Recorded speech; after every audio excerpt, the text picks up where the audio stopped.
ગુજરાત સમાચારના તંત્રી અને માલિકો પૈકીના એક બાહુબલીભાઈ શાહની અત્યારે જ ધરપકડ ઈડી દ્વારા કરવામાં આવી છે।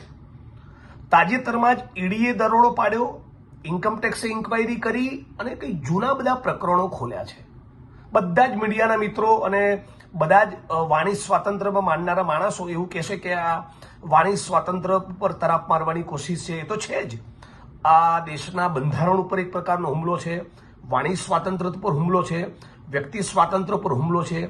ફ્રીડમ જે મીડિયાને એક સ્વાભાવિક રીતે જ મળવી જોઈએ, એક લોકતંત્રના ચોથા પ્રહરી તરીકે સવાલ પૂછવાની, આકરા સવાલ પૂછવાની એ સ્વતંત્રતા જે છે મીડિયાની, એની ઉપર તરાપ છે। પણ એનાથી વિશેષ હું કહેવા માંગુ છું કે ગુજરાત સમાચાર એ છેલ્લા 25 વર્ષથી એ નરેન્દ્ર મોદી, અમિત શાહ, આરએસએસ અને બીજેપીને સહેજ પણ ગાંઠ્યું નથી।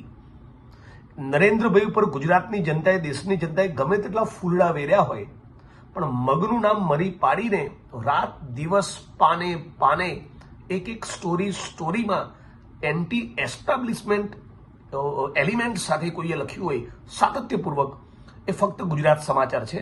એટલે હું એવું માનું છું કે આ અભિવ્યક્તિની સ્વાતંત્ર્ય અને પ્રેસની સ્વાતંત્ર્ય ઉપર તો હુમલો છે જ, પણ 25 વર્ષથી ગુજરાત સમાચારે ગચગચાઈને જે બેટિંગ કરી છે ને, આ ચોરોની સામે એની દાજ કાઢી છે।